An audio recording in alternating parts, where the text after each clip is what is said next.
The Alpha King's rage was unstoppable until a rejected Omega dared to touch him. One moment, one touch, and the monster became a man again. But when the past returns to claim her, even the goddess herself won't be able to protect what their bond awakens. The fortress of Eldenvale had known many sounds: the clash of steel, the chants of priestesses, the crackle of fire in its great halls. But on that storm-heavy morning, it trembled beneath a sound it had never known before. It was not the sound of war. It was the sound of a king losing himself. The roar that tore through the northern courtyard wasn't human. It was too raw, too primal. It was grief, fury, and pain fused into a single, endless cry. Every soul within the walls froze. Servants dropped their buckets and bread loaves. Stable bais dove benita ai cards. Nobles fled from balconies, clutching their jeweled collars. And in the chaos stood Enid Rowan, clutching her basket of herbs so tightly that her knuckles had gone white. She hadn't meant to wander near the inner yard. As a rejected Omega, her place was in the lower districts, tending gardens and selling remedies the royal healers deemed too common.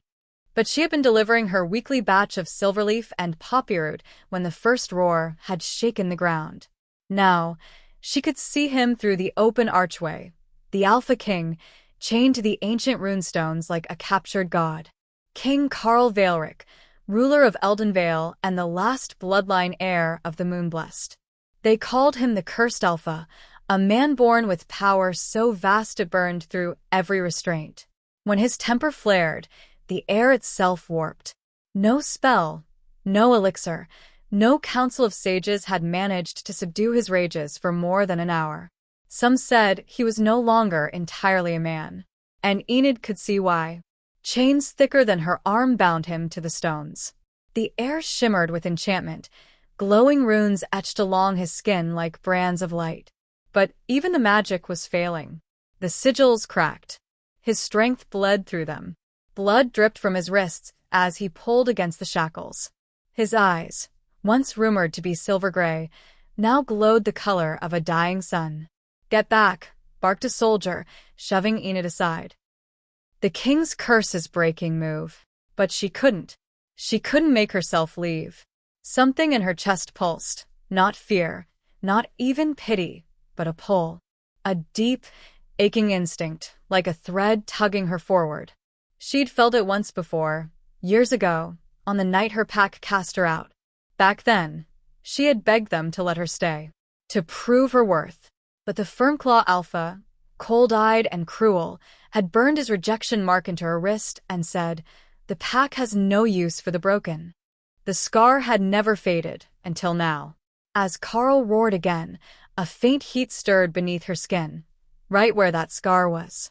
Enid stared at it in horror. The mark glowed faintly silver.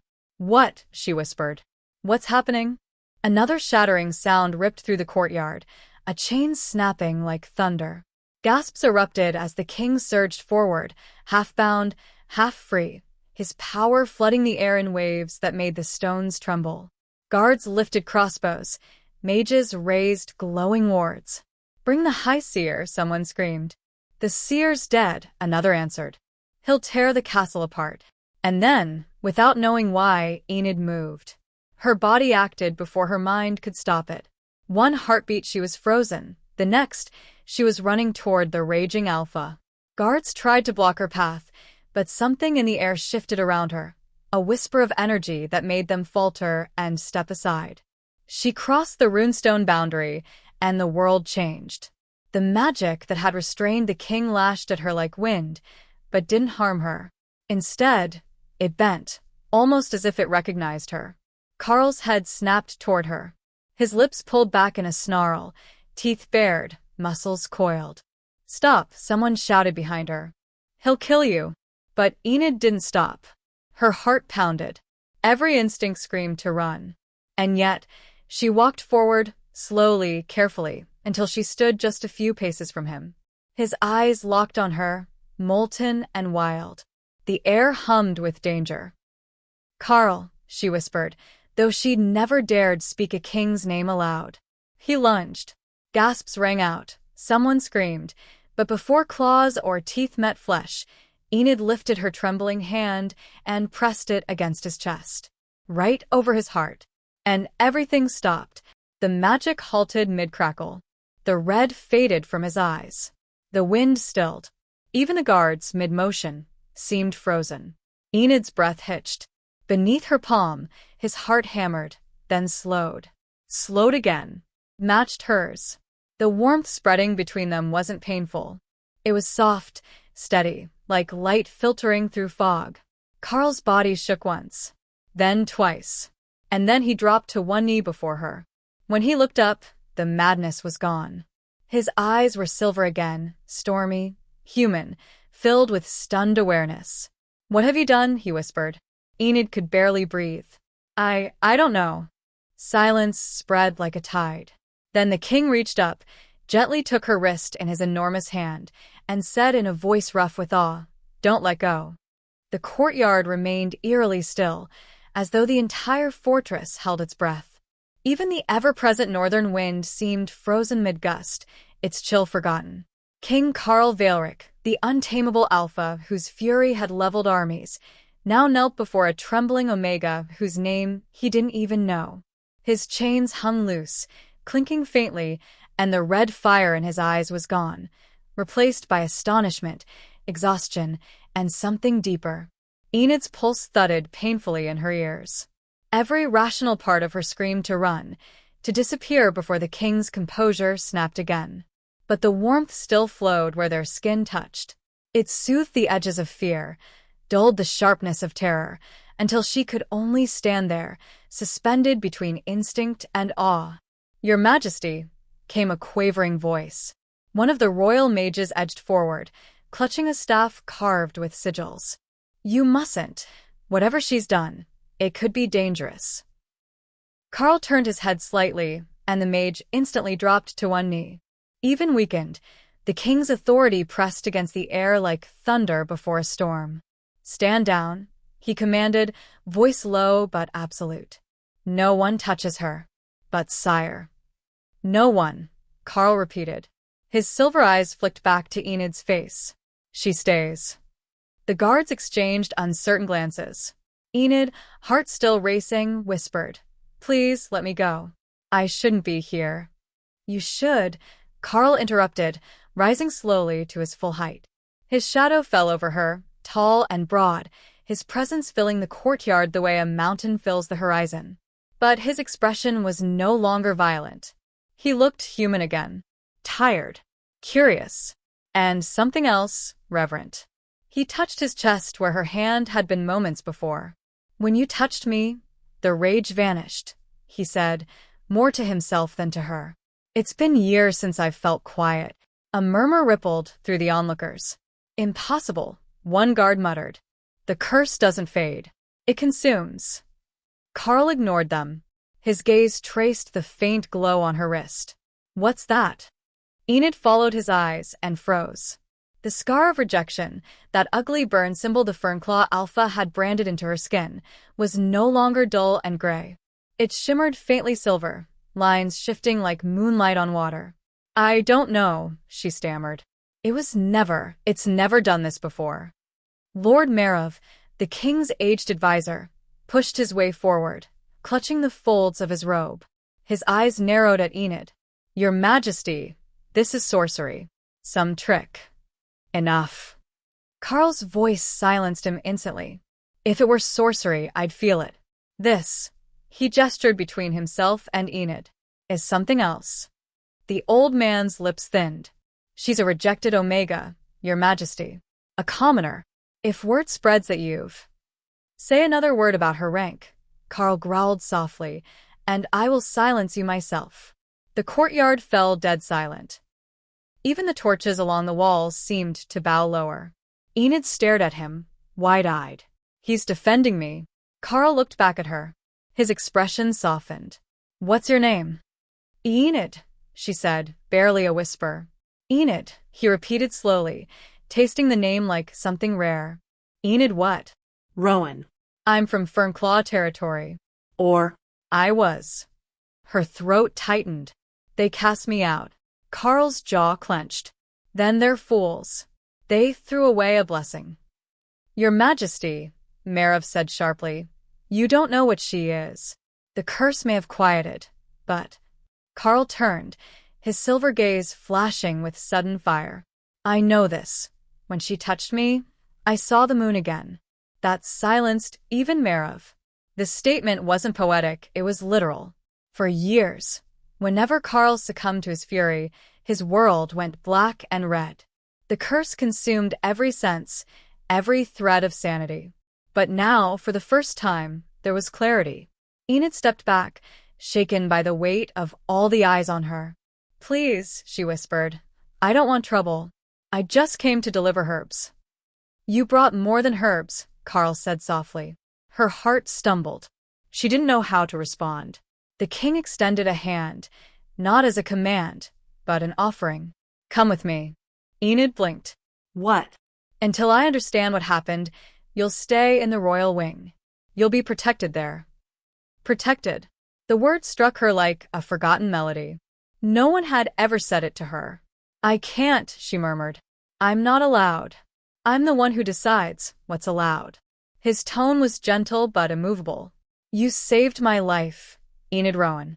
For that alone, you have my protection. When she hesitated, Carl added quietly, please. Something in the word, the vulnerability behind it, made resistance impossible. She nodded faintly. As he turned to lead her toward the keep, the guards parted like water. Every gaze followed them, some in awe, others in fear. Behind them, Lord Merov leaned toward a soldier and whispered, find out who that girl truly is. No one calms the curse and lives. The wind stirred again as the doors closed behind the king and the Omega. And for the first time in years, the fortress of Eldenvale stood in silence. No roars, no screams, just the soft echo of footsteps and the quiet rhythm of two heartbeats beating in sync. The royal wing of Eldenvale Castle was a world Enid had never imagined she'd see, let alone live in. The air here smelled of cedar and incense, not smoke and earth. Walls shimmered faintly with protection sigils that pulsed like quiet heartbeats. The floors were smooth black stone, veined with silver that caught torchlight and made it look as though moonlight itself lived in the hallways. When the guards escorted her to the chamber assigned by direct order of His Majesty, they couldn't even look her in the eye. Omegas didn't belong here, especially rejected ones. She could feel the judgment in their silence. The chamber itself was large enough to house her entire old village. The canopy bed was draped in silver gauze. A basin of enchanted water steamed beside the hearth. The moment they left her alone, Enid sat on the floor instead of the bed, hugging her knees like she used to when she hid from her pack's cruel laughter. What have you done? She whispered to herself. She'd touched a king. The cursed king. And somehow calmed his rage when no priest, no mage, no relic could. She should have been executed for even approaching him unbidden. Instead, she was breathing air perfumed with sandalwood and royal linen. Her wrist burned suddenly, a flicker of heat beneath the skin. Enid lifted her hand. The rejection mark glowed again, lines shifting, reshaping into something fluid. The scar no longer felt like a wound. It hummed, alive. A knock shattered the quiet. Enter, she said automatically, before realizing it might be him. And it was. King Carl stepped through the door, his height filling the frame, though his presence felt oddly gentler than before. He had shed his armor. The loose tunic of black silk softened him somehow, though the raw power that clung to him hadn't dimmed. His silver eyes flicked briefly over her sitting on the floor, and one corner of his mouth lifted, just slightly. You don't like beds? Enid scrambled up, bowing awkwardly. I didn't want to dirty anything. Enid, he said quietly. You calmed a curse older than the kingdom. You can sit where you please. She flushed, unsure if that was kindness or teasing. Your Majesty, I shouldn't be here. You're the only reason I'm still sane, he said simply, stepping closer. His voice was rough but steady, like stones beneath a river. You think I'd send you away? I don't want to cause trouble. The nobles already. The nobles can choke on their pride. Her head snapped up. He didn't even look angry saying it, more tired of being feared. I'm not what they think, he continued. Not always the monster they whisper about. Enid's gaze softened. Then why does the curse take you? Carl hesitated. It started when I inherited the crown. The bloodline carries something. Power that burns too hot. When anger or grief stirs, it feeds the beast inside. I lose myself. He took a slow breath, then added, until today. He looked down at her wrist. When you touched me, the curse recoiled. It obeyed you. I didn't do anything. You did everything. His voice dropped lower, the words carrying an undercurrent she didn't understand yet. You made me feel peace. The silence that followed was thick. The fire popped softly. Enid looked away, her fingers trembling. If that's true, then it's dangerous for me to stay. If people think I've bewitched you, then let them think it, Carl said. I'd rather be bewitched than broken. She blinked, startled by the honesty. He stepped closer, close enough that she could smell him, smoke, pine, steel. You're not safe outside these walls, he said. There are those who'd see you as a weapon now that they've seen what you can do. Who would? Before she could finish, another knock came, this one sharper, official. Your Majesty? It was Lord Marov, the advisor whose eyes always looked like daggers searching for throats. There's an envoy at the gates. Urgent matters from Fernclaw territory. Enid's blood turned to ice. Fernclaw. Her old pack. Carl didn't miss the way she stiffened. From Fernclaw? He repeated, his tone turning colder. Yes, sire. A noble-born emissary named Calandre. He requests immediate audience. That name hit Enid like a blow. Calandre. The Alpha's younger brother. The one who'd led her rejection ceremony. The one who'd carved the burning mark into her wrist himself. Carl's gaze shifted to her face. You know him. Her throat tightened. He's the reason I was cast out. Something dark flickered behind the king's eyes. Not fury, but the shadow of it. Then he'll find no welcome here. Please, Enid whispered, her voice breaking. Don't provoke him. Fernclaw is powerful. Carl turned toward the door, his presence like thunder rolling down a mountain. Let him come. If he steps through my gates with harm in his heart, he'll leave without it beating. The door closed behind him, leaving Enid trembling in the quiet. Outside, the wind howled again, not the cursed rage of before, but a warning. And far below, at the fortress gates, a company of red-cloaked wolves was already gathering in the fog, carrying Fernclaw's crest, and at their head, Calandre, smiling like a man who thought he'd come to claim what was his. The fortress bells tolled thrice, a warning, not a welcome. Enid stood near her chamber's window, staring down into the fog-wrapped courtyard where the banners of Fernclaw rippled like blood against stone. The sight made her chest tighten. Even from this height, she could see him, Calandre, still as broad-shouldered and sharp-eyed as she remembered. Once, when she'd been a trembling orphan Omega within Fernclaw's walls, Caelan had been her closest friend. The Alpha's younger brother, charming and silver-tongued, always promising to shield her from his family's cruelty. Until the day he'd led the ceremony that ended her life as she knew it. You're too weak to bond, he'd said as he pressed the searing brand into her wrist. Better a broken outcast than a burden to your pack. The memory still carried the scent of burning flesh and the sound of her own screams. Now he was here, riding through the gates as though he owned the world. Enid's heart thundered. She didn't even realize her mark was glowing again until the heat became unbearable. The silvery light pulsed beneath her skin like a heartbeat that wasn't her own. A knock at her chamber door startled her. Before she could answer, King Carl entered. He was already armored, dark steel traced with runes, his cloak clasped with a moonstone brooch. The air around him shimmered faintly. His calm was a fragile shell stretched over dangerous energy. He's here, Enid whispered. I know, Carl replied. His voice was steady, but his jaw was tight. He came claiming diplomacy, but his soldiers carry war sense. What does he want? Carl's gaze softened slightly when he looked at her. You. Her stomach turned. He what? He claims the rejection ceremony wasn't complete, Carl said. According to their laws, you're still tied to Fernclaw. He's demanding your return. That's impossible, Enid said.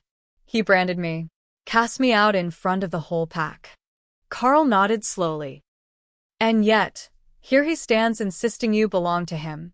I intend to correct his misconception. He extended a hand. Come. You should hear his words yourself. Every instinct screamed to refuse, to hide behind these walls forever.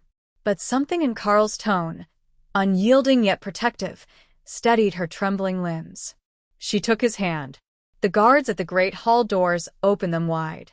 The Hall of Moons, as it was called, was built to awe. Pale marble floors carved with wolf sigils, tall windows casting threads of light across the throne dais.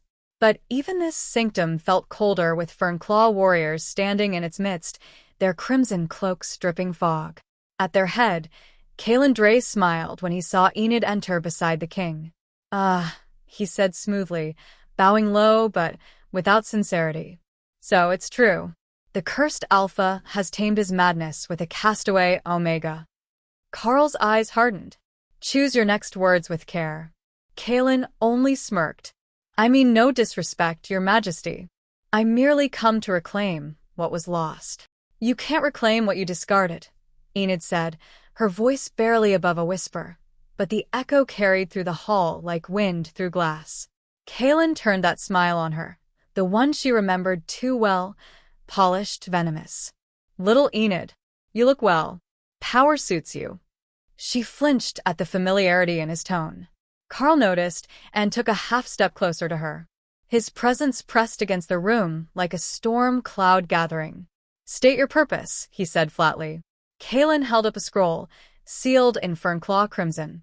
"According to pack law, a rejection must be finalized under the light of a full moon, witnessed by the goddess through the Alpha's blessing." Enid fled before the ritual ended. That makes her rejection incomplete. Therefore, she remains bound to Fernclaw, and to me. The hall erupted in angry murmurs. Carl's voice cut through them like a blade. "Bound to you." Calen's smirk widened. "She was chosen as my mate before her weakness was revealed. She carries Fernclaw blood rights." His tone sharpened. "You have something that belongs to us, Majesty. I'm here to collect it." The words hit Enid like ice. You claimed me only to cast me out. You disappointed me," he said simply. "But now I see your potential has evolved. The way you calmed the king's curse. Fascinating. I've studied the old texts. Omegas with that kind of gift are called sanctuaries." Rare. "Valuable." Carl's hand clenched at his side. "She's a person, not an object." "To you, perhaps," Calen said smoothly. "To Fernclaw, she's a weapon." "Then Fernclaw will find itself disarmed," Carl said. His voice was soft, but every guard in the room stiffened at the weight behind it. Calen's eyes flicked toward Enid again, and something feral flashed there. "Come home, Enid, before this gets ugly."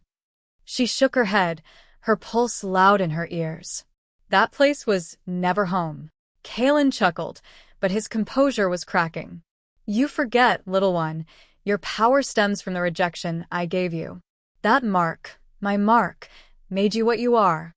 Carl's composure broke. The temperature of the room dropped.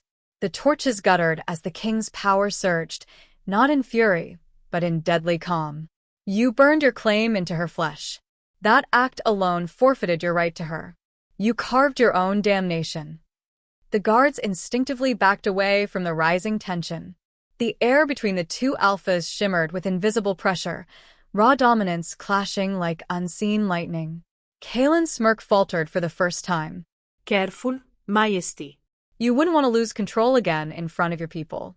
Rumor says your curse comes back when you're angry." Carl's eyes flared silver. "Try me." The hall trembled. Enid, realizing what was happening, stepped between them before either could strike. Her voice shook, but the words came clear. "Enough." Both men stilled. She looked up at Carl first, her hand brushing his forearm, and instantly the air calmed, the glow in his eyes dimming to steel gray. She turned to Calen next. "You speak of laws, but you forget the oldest one. A rejection is binding. You can't take back what you've thrown away. Kalen opened his mouth to argue, but then he froze. The glowing mark on her wrist had changed again. It burned brighter, reshaping itself before everyone's eyes into an intricate pattern of silver spirals, alive with inner light. The crowd gasped. What is that? Kalen demanded, voice cracking for the first time. Carl's expression softened, wonder replacing fury. It's not your mark anymore, he said. It's the goddess's. Kalen staggered back, his confidence slipping. Impossible. Go back to Fernclaw, Carl said quietly. Tell your alpha that Enid Rowan is no longer yours to command. She's under my protection now, and under the moon's favor. The prince hesitated, torn between pride and fear. Then his sneer returned, weaker than before. You've made a powerful enemy, Majesty. I've made worse, Carl said. Leave my walls while you still breathe. Kalen turned sharply, signaling his men. As they filed out, his voice drifted back, cold and promising. Enjoy your peace while it lasts. The moon always takes back what she lends. When the hall doors closed, silence lingered, heavy but sacred. Carl turned to Enid. You stood between two alphas today, he murmured. No one's ever done that and lived. I wasn't thinking, she admitted, breathless. Good, he said. Thinking gets in the way of miracles. He reached for her hand again, and when their skin met, the mark flared once more, not in pain, but in recognition. Somewhere beyond the clouds, unseen but felt, the moon stirred. The moon hung low and enormous that night, red at its edges like a drop of blood upon black silk. The torches in Eldenvale's courtyards guttered in a wind that carried whispers no one could quite catch.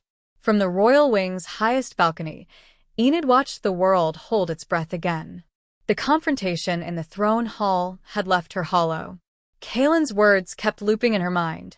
The mark I gave you made you what you are. Was it true? Had the power that saved the king come from that act of cruelty? Or had something older been waiting beneath her skin all along? Behind her, the doors opened, and she didn't need to turn to know who had come. His presence filled the space before his voice did.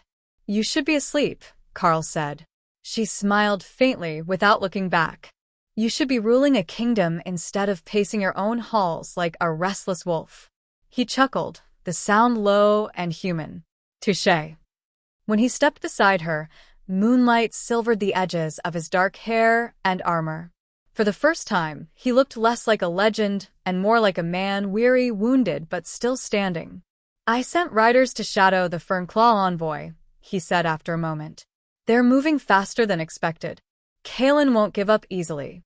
Enid hugged her arms around herself. He never did. Carl's gaze shifted to her wrist, where the new silver markings shimmered faintly. Does it still hurt? No, she admitted. It hums sometimes. Like it's alive. That's because it is.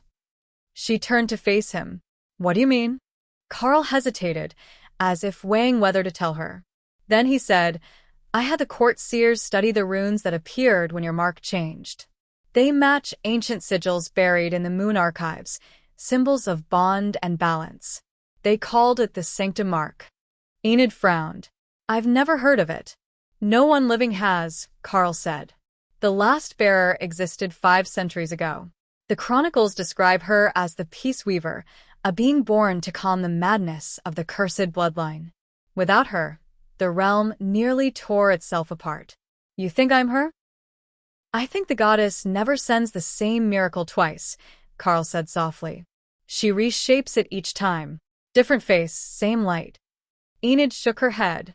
I'm not divine. I'm not even. She gestured at herself. I'm just the broken thing Fernclaw threw away. Carl stepped closer.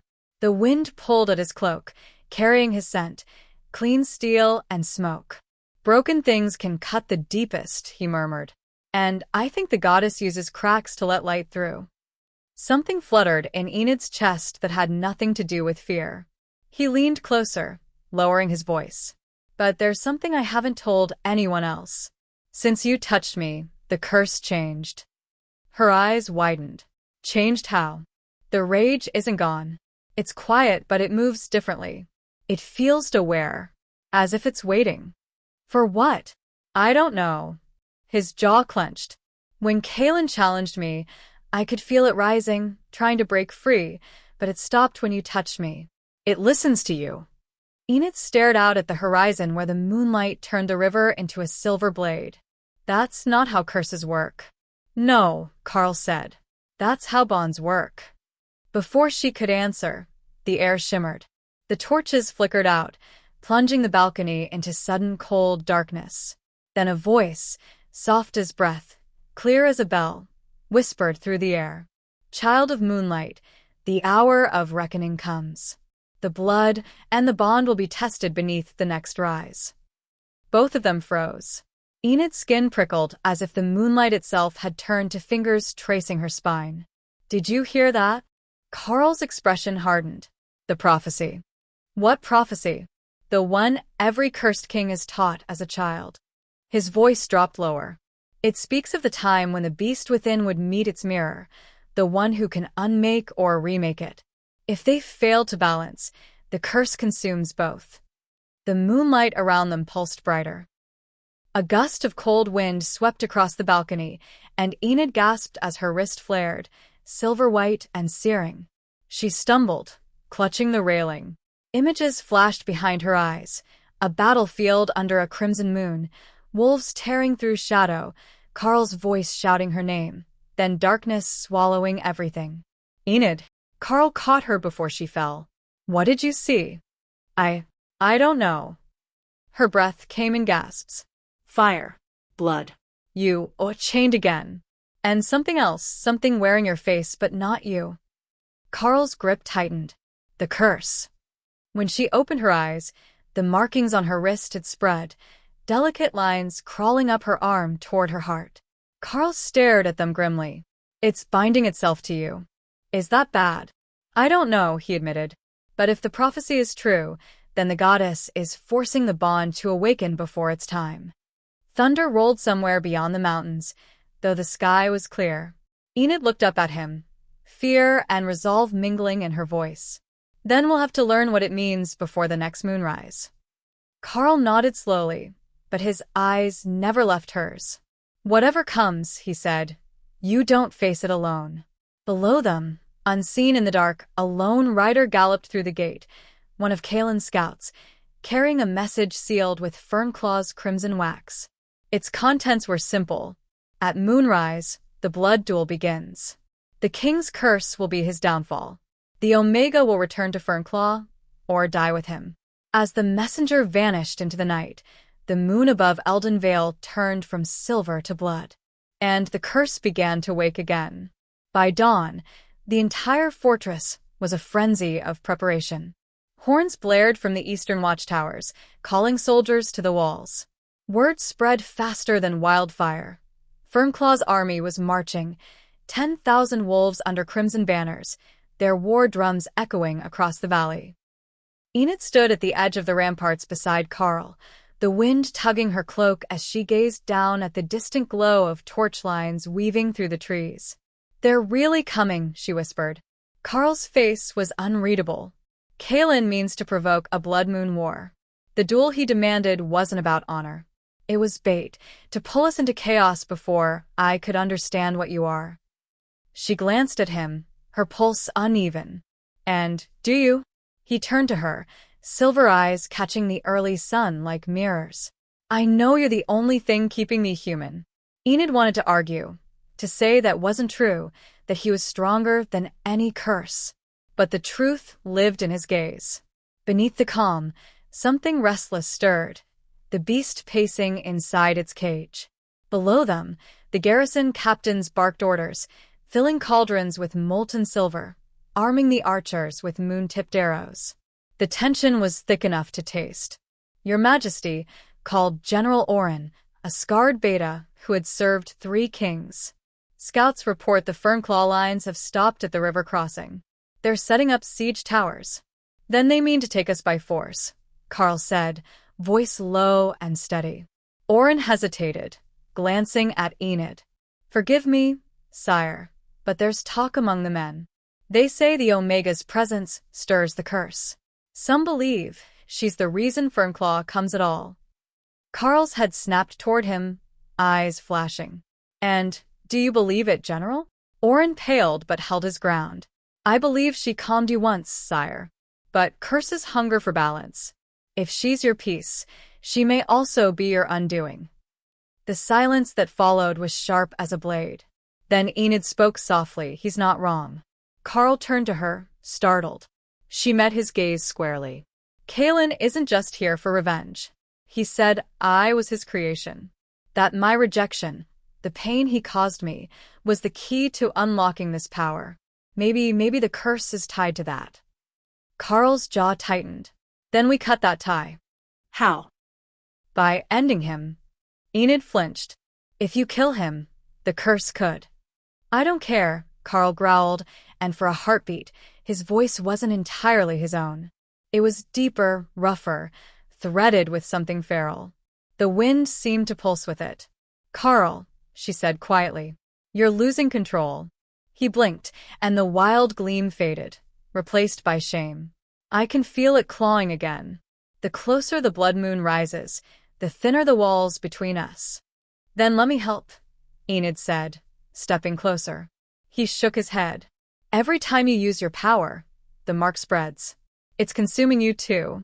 I won't have you pay my price. Then what? You'll face an army alone. He smiled faintly, bitterly. Wouldn't be the first time. Before she could answer, a horn sounded from the courtyard, a single, long note. The sound that signaled an envoy's arrival. Who would dare? Carl muttered. A moment later, a soldier raced up the stairs. Your Majesty. A lone rider approaches from the enemy camp, bearing Fernclaw colors. He carries no weapons. Carl's expression darkened. Bring him in. Enid's heart thudded as the rider was escorted through the gate. When he dismounted, she recognized the face, Terran, one of Kaelin's lieutenants, and once her childhood friend. His gaze found hers immediately, full of apology and exhaustion. King Carl, he said, bowing stiffly. My lord Kaelin offers parley before moonrise. Carl's voice was ice. He offers nothing but deceit. Terran swallowed. He knows he can't take the fortress without losing half his men. He proposes a challenge, single combat, old law. If he wins, the girl returns to Fernclaw. If you win, his army withdraws. Enid's stomach dropped. No. It's a trap. Carl didn't look at her. Old law requires combat beneath the blood moon. It also requires honesty, Terran said quietly. My lord swears no interference. I rode here under truce. Please, sire, don't make me return with refusal. He hesitated, voice breaking. He'll slaughter them, all just to draw you out. Carl's silence was answer enough. He turned to Oren. Prepare the circle. At moonrise, we end this. Carl. Enid grabbed his arm. Don't. You're not ready. The curse. He cupped her face gently, thumb brushing her cheek. I can't let him take you again. I don't belong to anyone, she said fiercely. Not him. Not even you. His expression softened, pride and pain mingling. That's what makes you dangerous. She tried to speak, but the ground trembled, faintly at first, then with gathering force. From the distant forest came the deep, rhythmic thunder of drums. The Blood Moon's army was moving. Carl looked toward the horizon where the red sun bled into dark clouds. Get her to safety, he ordered. No, Enid protested. You'll need me. He met her gaze, the bond between them humming like a living thread. I always need you. But if this goes wrong, you run. Promise me. She couldn't. The words stuck in her throat. The drums grew louder. Wolves howled in the distance, the sound rolling across the valley like a living storm. As the first crimson light of the blood moon broke through the clouds, the markings on Enid's arm flared white-hot, a mirror to the glow that now burned in Carl's eyes. The beast inside him stirred. And somewhere beyond the walls, Kaelin Dre laughed as he drew his blade, whispering to the night, let the goddess judge whose curse she favors. The moon climbed higher, and the duel for the soul of a kingdom began. The courtyard of Eldenvale had never been so silent. Every torch had been extinguished, every banner lowered. Only the red moon burned above, bathing the ancient stones in a glow like fresh spilled blood. The soldiers lined the perimeter of the old law circle, a ring of etched silver runes older than the kingdom itself. It was said that under the blood moon, the goddess watched through that very ring, weighing each strike for truth and intent. Enid stood just beyond the boundary, her heart hammering so loud she could barely hear the wind. She could feel the magic thrumming through the circle, wild and ancient, demanding sacrifice. Carl entered first, stripped of armor, bare to the waist. The runes on his back, sigils carved by priests generations ago, gleamed faintly, reacting to the curse within him. He moved with deliberate calm, though she could sense the storm beneath his skin. Then came Caelan. His armor gleamed black and red, but as he stepped into the moonlight, it dissolved, his form shifting into something half-wolf, half-man. His teeth lengthened, claws glinting like daggers. Old law forbade weapons, but the beast was his weapon. The moment his feet touched the circle, the runes flared scarlet, sealing them both inside. Orin raised a hand. Under old law, this combat ends only in surrender or death. The moon is witness. Carl nodded once. Caelan grinned, the expression feral. The first strike was so fast Enid barely saw it, a blur of claws and muscle, a crack of impact that shook the courtyard. Carl staggered back, blood already streaking his chest, but his expression barely changed. "You always hid behind your curse," Caelan taunted, circling him. "Let's see what's left when it eats you alive." Carl didn't answer. He moved like a storm breaking open, precise, unstoppable. His claws met Caelan's, silver sparks flying as their powers collided. The air itself warped around them, thick with dominance and fury. Every strike echoed through the fortress, shaking dust from the ancient arches. Guards stumbled.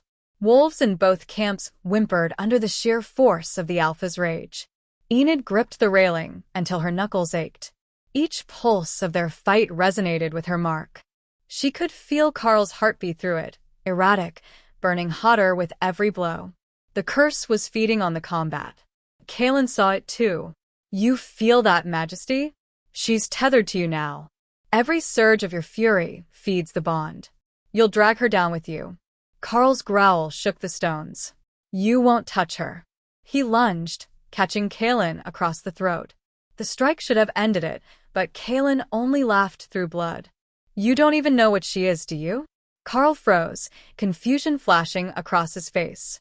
"She's the key," Caelan hissed. "The goddess's leash on your line. A sanctuary, yes, but also a seal. Her blood can end your curse, or bind it forever." Carl's moment of hesitation cost him. Caelan twisted, slashing deep across his ribs.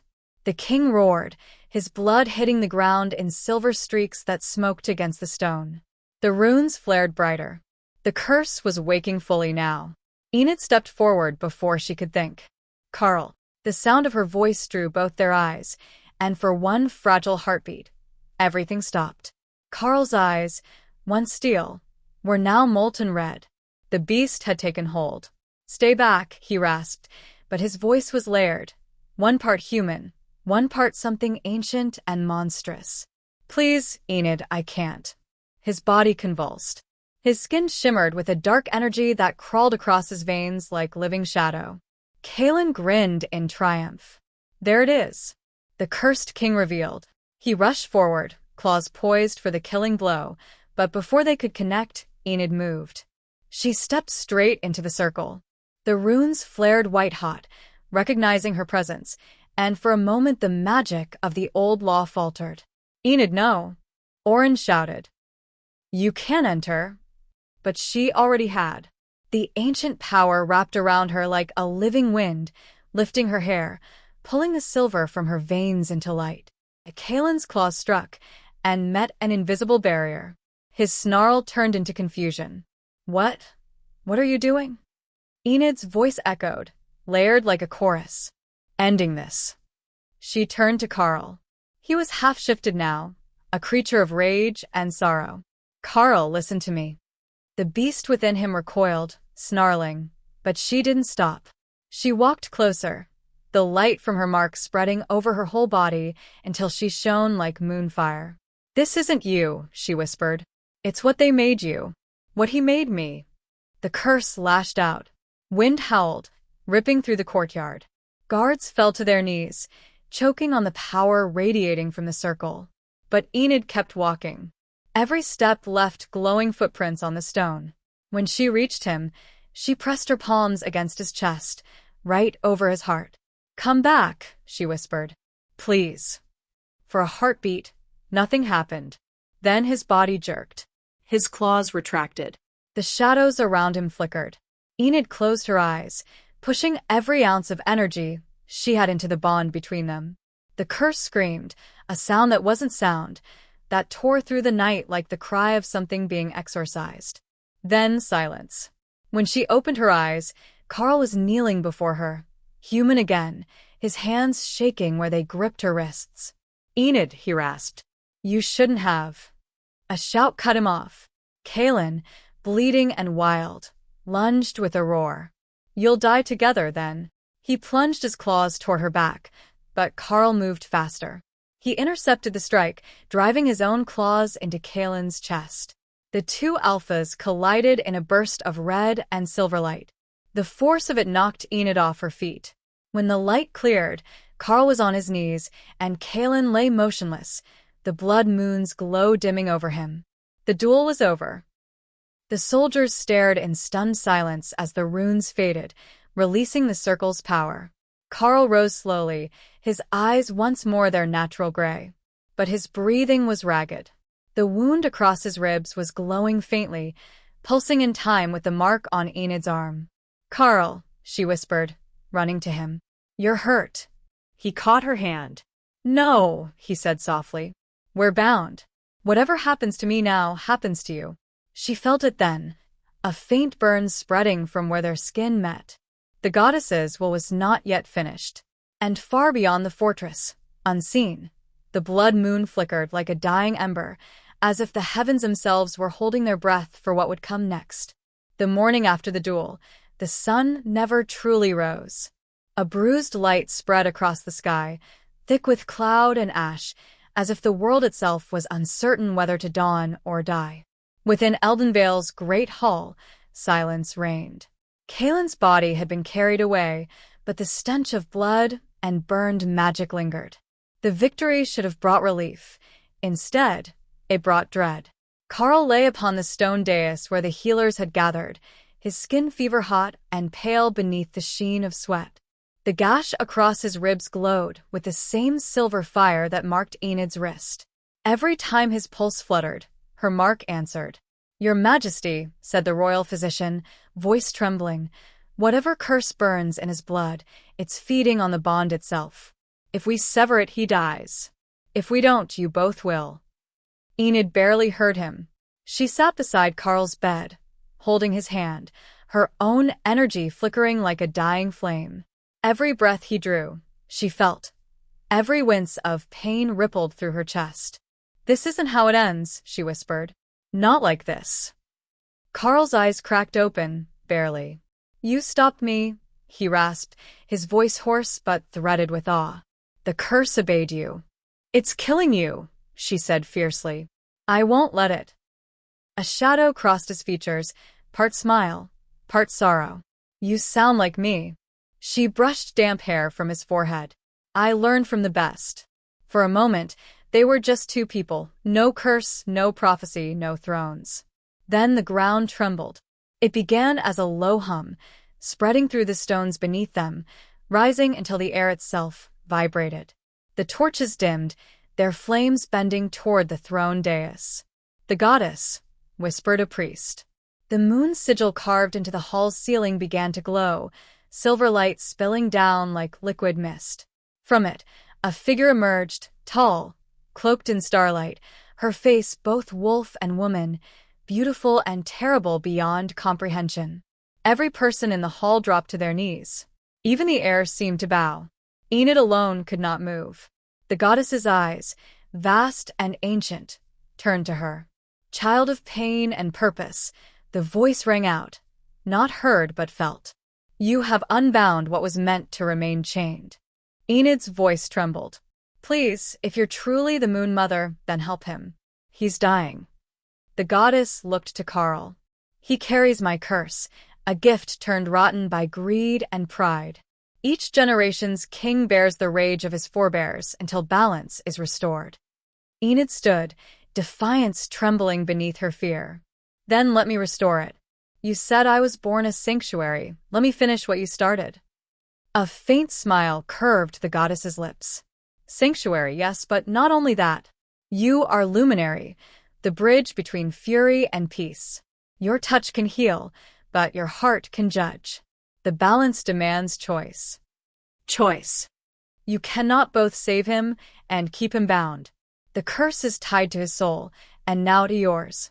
To break it fully, one must surrender. Enid's stomach turned to ice. Surrender what? Life. Bond. Or memory. Choose which the curse will take.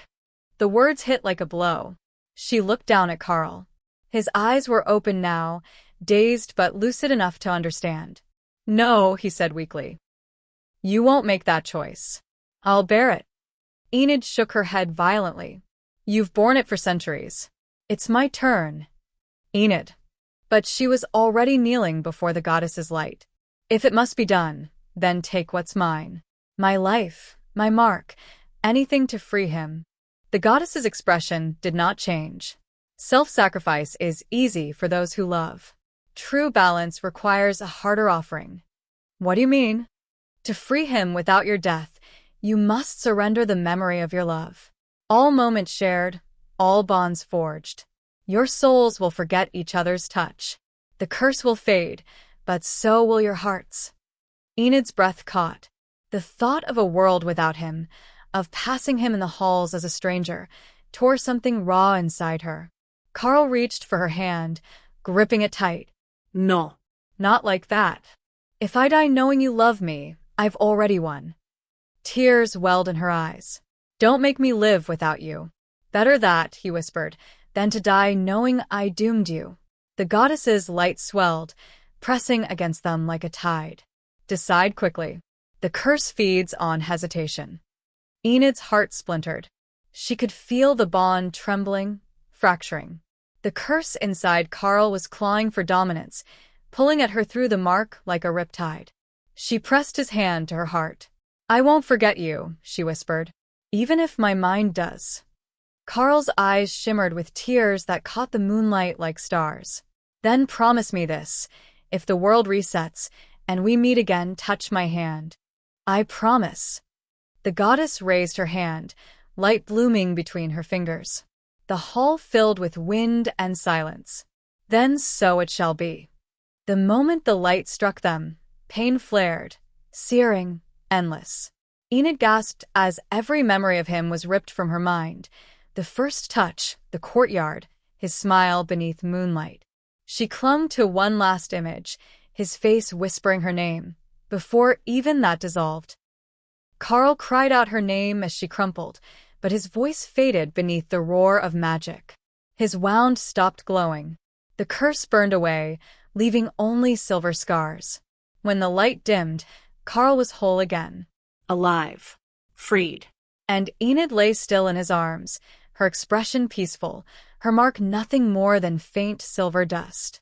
She lives, murmured the physician, but the bond is gone. Carl brushed her hair from her face, heartbreaking at the emptiness in her gaze. She stirred faintly, eyes opening, gray now, not gold. Who are you? She whispered. The goddess's voice echoed one last time through the hall. Balance is restored. What love builds, love may find again, if fate dares. Then she was gone, and the light faded, leaving only silence. Carl sat motionless, holding the woman who no longer remembered him, while the first true dawn in centuries broke over Eldenvale. He had won the war, and lost the reason he'd fought it. 3 months passed before Eldenvale exhaled again. The blood moon shadow had lifted, the air smelled clean, the soil no longer drank ash. The people called it the quiet season, a time when the forest seemed to listen instead of whisper. Carl ruled alone. He rebuilt walls, buried his enemies, and outlawed the very curse that had haunted his bloodline for centuries. To his court, he was a hero, the calmest king in living memory. To himself, he was hollow. Because though the goddess had freed him from rage, she'd left him with silence, the kind that followed laughter he could no longer remember. Every day, he passed her in the corridors. Enid. She lived in the upper gardens now, tending the moon lilies that had once bloomed wherever she walked. The healers said she'd been granted partial memory loss, a blessing after the battle trauma. No one dared speak the word goddess or curse in her presence. She never looked frightened, just curious, like someone half remembering a song. Carl told himself that was enough, that she was safe, happy, free. But when their paths crossed, when her eyes lingered on him a moment too long, he felt something claw at the edges of his sanity again. Only now it wasn't rage. It was yearning. The palace had changed, too. Where there had once been chains and shrines, there were gardens and light. The people called it the luminary reign, in her honor, though she had no idea why. Enid sometimes heard servants whisper that name, the luminary, and wonder who it meant. It tugged at her in ways she couldn't explain. When she dreamt, she saw flashes, hands clasping hers, a voice saying, "Please don't let go." Always waking with tears she didn't remember shedding. The head healer, an elderly beta named Nira, assured her it was only the brain filling gaps. Memories are stubborn. Even the gods can't take what your heart refuses to forget. Enid smiled politely, but the words lingered. That night, she dreamed again. She stood in a courtyard drenched in silver light, a man kneeling before her, his face hidden in shadow. "You promised," the dream voice whispered. "When we meet again, touch my hand." She woke with her heart pounding. 2 days later, fate tested that promise. The king had ordered a public ceremony to mark the end of the Blood Moon War. Enid, like all citizens, was required to attend. She wore simple white, her hair braided with silver thread.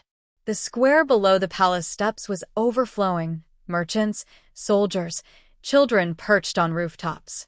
Trumpets blared as Carl emerged, regal in dark armor polished to mirror brightness. The crowd erupted in cheers, chanting his name.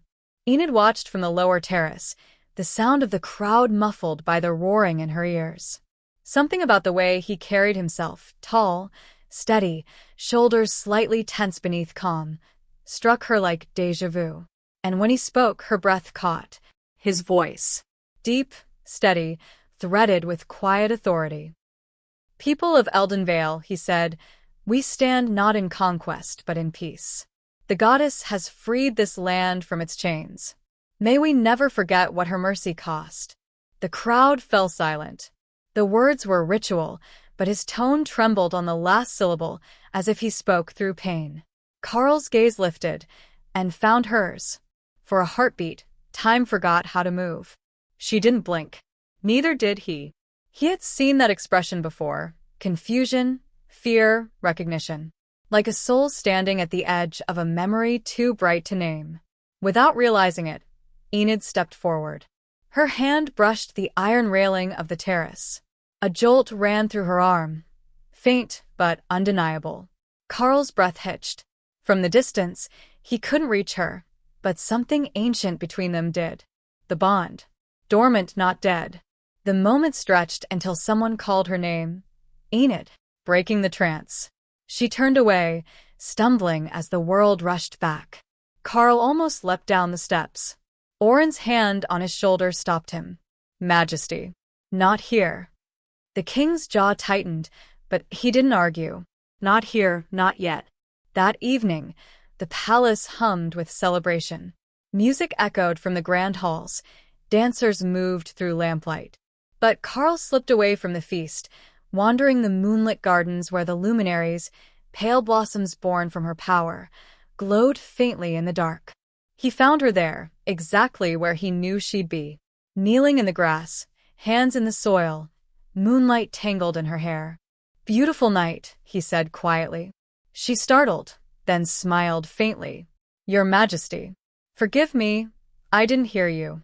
You don't have to call me that, he said. It's what everyone calls you. I'd rather hear my name. She tilted her head, puzzled.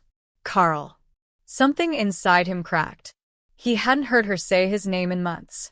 It fell from her lips with a softness that sounded like home. You came to the ceremony, he said. She nodded.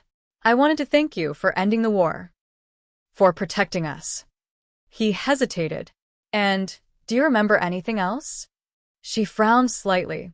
Sometimes I think I do. Dreams mostly. You're in them. Carl froze. I can never see your face, she continued. But your voice that sounds like peace and pain all at once. The world seemed to tilt. He forced himself to speak evenly. Dreams can be powerful things. She smiled sadly. Then maybe they're all I have left of whoever I was before. Carl took a slow step closer. And if you could remember, would you want to? She looked at him, really looked, eyes reflecting starlight. Yes, she said softly, even if it hurts. Silence stretched between them, charged and fragile. Carl hesitated only a moment longer before extending his hand. Then take mine. Her breath caught. The echo of the dream. When we meet again, touch my hand. Enid reached out, fingers trembling, and placed her palm against his. The world exploded in light. Images cascaded through her mind. The courtyard, the chains, the fight beneath the blood moon, the kiss before the trial. Each memory struck like lightning until she gasped, tears streaming down her face. Carl's knees nearly buckled as the bond reignited, not as curse, but as light. When the vision faded, she looked up at him, eyes glowing faintly silver. I remember, she whispered. His laugh broke halfway into a sob. Goddess, I thought I'd lost you forever. You did, she said gently. But you found me again. He pulled her into his arms, holding her as though the world might vanish if he let go. Above them, the moon broke through the clouds, not red this time, but pure white. For the first time in centuries, Eldenvale slept in peace. The dawn that followed their reunion was the brightest in living memory. It poured through the valley like molten gold, touching the spires of Eldenvale until the whole fortress seemed carved from light. For the first time in generations, there were no chains around the king, no storms at the borders, no whispers of curses in the wind. Carl and Enid stood side by side on the highest terrace of the keep. Below them, the city stirred awake. Banners snapped in a clean breeze, market bells rang, laughter replaced the low drone of fear that had once been as constant as the heartbeat of the realm. Enid rested her hands on the cold stone of the parapet. The scars on her wrist had faded to a delicate tracer of silver, like a memory of moonlight rather than a wound. It's strange, she said. Everything feels new, and yet the world looks exactly the same. Carl leaned on the wall beside her. The world changes slower than people do. He paused, searching the horizon. I used to think peace was something you built with walls. Now I know it's what happens when you stop needing them. She smiled faintly. That almost sounds wise. Almost, he said, and the sound of their laughter carried down into the courtyard, startling the guards who were still learning to get used to the sound. Later that morning, the council gathered in the great hall. For the first time, the old wolf sigils had been removed from the walls. In their place hung simple banners of silver and white, stitched with the symbol of balance, a wolf and a moon entwined. Carl sat at the head of the long table, but Enid stood beside him, not behind. Elders of the realm, he said, his voice carrying across the hall, we have lived under the rule of fear long enough. The curse of the Moon Kings is ended. No bloodline, no rank, no mark will decide a soul's worth again. A murmur ran through the chamber. The nobles had expected reforms, but not revolution. Carl continued, steady and calm. From this day forward, Omegas will be bound by no pax decree. Each will choose their path, their bond, their destiny. The age of dominance ends today. Lord Merov, older now, humbled by everything he'd witnessed, rose from his seat. And what of the old rites, your majesty? The rejection marks, the blood trials. They die with the curse, Carl said. Let no one ever again burn their claim into another's skin. Enid felt a warmth bloom in her chest. The hall, once the heart of tyranny, now breathed like a living thing. The crowd didn't cheer. They simply bowed, quietly, as if afraid to break the moment. When the council dispersed, she found Carl alone at the window, watching the city. You did it, she said. He shook his head. We did it. I just spoke the words. You made them true. That night, the palace held a festival of renewal. Lanterns floated down the river in endless streams of silver flame. Musicians played soft, unhurried songs. Children danced barefoot through the courtyards. Carl walked among them without guards for the first time in his reign. When the people saw him, they didn't bow in fear, they smiled. Some touched his sleeve as he passed, murmuring blessings. A few whispered thanks to Enid, calling her the luminary queen, though she wore no crown.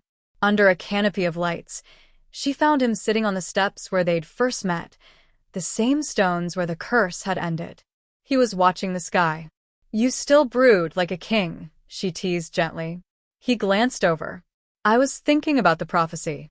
She sat beside him, shoulder to shoulder. The one that said we destroy each other? The same. The goddess said balance would come through choice. I thought that meant sacrifice. Maybe it just meant learning to stay. Enid rested her head on his shoulder.